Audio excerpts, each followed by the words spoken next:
problem is not Islam. The problem is tyranny. And if we convince the decent Muslims of the world, the decent people of the world, the people who are in slavery, essentially, including in many of these states, the women, that we are on their side, we will ultimately prevail, just as we did in World Wars I, II, and III, the Cold War. As we do this, let me close with this, we will make people nervous. We will make the Saudi royal family nervous. We will make the Mubarak regime in Egypt nervous.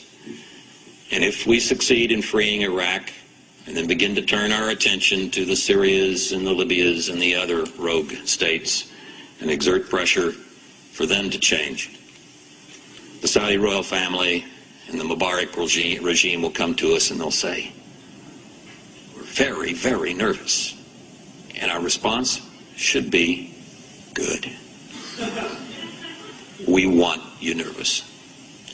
We want you to realize that now, for the fourth time in 100 years, this country and its allies, its democratic allies, are on the march. We are going to win, and we're going to win because we are on the side of those whom these regimes most fear, their own people. Thank you.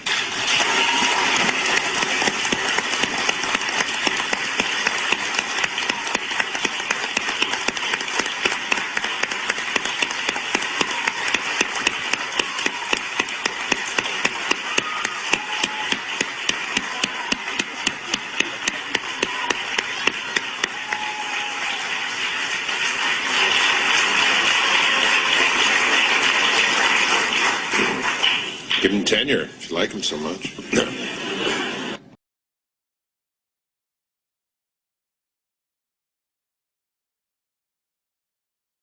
شو بدهم يجيبوه مرة ثانية، يعني هن عم يحاولوا يلعبوا، عم يحاولوا يديروا اللعبة، وعم يحاولوا يفرضوا معارضة من الخارج على طريقة وتقسيم. انت حكيت عن على التقسيم طريقة الشلبي، وعم يحاولوا يجرونا لدولة مكونات. شو يعني مكونات؟ ودولة محاصصة. أمريكا تريد أن تقسم سوريا؟ أمريكا فرضت علينا إنه نحن نوقع اتفاقية نقول بالشعب السوري مش واحد، أكثر من شعب، وإنه دولة اتحادية بالقوة. أمريكا بالقوة وبالنفوذ، واجوا السفراء قعدوا فوق راسنا وقالوا بدكم تمشوا المشروع، والمشروع ما مشي بأغلبية كبيرة، مشي بأغلبية عادية جدا، وهذا ما بيصير لأنه هذا دستور بلد. وقالوا هذا المشروع بدنا إياه، وأنا أكثر من مسؤول اتصل فيه ويقول لي هي بدنا نمشيها. ليش بدك تمشيها؟ لماذا اليوم تطرح قضية الشعب السوري متعدد؟ لماذا؟ لأنه في مشروع. مين اللي عم يطرحها؟ الأمريكان طبعا. فاتوا من بوابة قضية الكردية وهي قضية حق، لا بيشترعنوا دولة علوية ولا يشرعنوا دويلات تانية. للأسف استخدموا القضية الكردية بالمكان الغلط. أنا بلومهم كثير أخوتنا الأكراد إنه كيف قبلوا بهذا المشروع.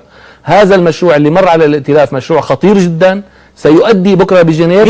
مين اللي فرضوا عليكم؟ فرضوا النفوذ الغربي، الأمريكي. كل الناس اللي فاتت ما لو تصويت سري ما بيصوتوا، وفرض وبالضغوط، ودلوا قاعدين السفراء برا لحتى مر المشروع. وهذا المشروع لن يمر، لأنه هذا المشروع سيؤدي إلى سوريا دولة مكونات، إلى دولة طائف، وبالتالي سيخلق صراع طويل ومديد، وسيخلق دولة فاشلة مصلحة إسرائيل، فاشلة مضمونة على الطريقة العراقية واللبنانية. يريدون استنساخ هذا النموذج بالقوة، وهن تركوا سوريا تنهار ليقولوا سوريا دولة فاشلة. وجنيف بوابة التقسيم، وبكرة بتشوفوا والشعب السوري بيحكم علي، جنيف بوابة دولة محاصصة ودولة تقسيم. والقضية الكردية لن تحل بهذه الطريقة، وما رح يعطوا شيء للأكراد. اللي فاتوا فيه من باب الأكراد لا يعطوا للعلويين لحتى يضعفوا سوريا ويضمنوا أنه سوريا تبقى ضعيفة وتبقى تحت السيطرة. لمصلحة من؟ والأخطر لمعها مصلحة إسرائيل، والأخطر من ذلك أن تبقى مرهونة اقتصاديا. وهون الخطر الثاني، رح يفوتوا بشركات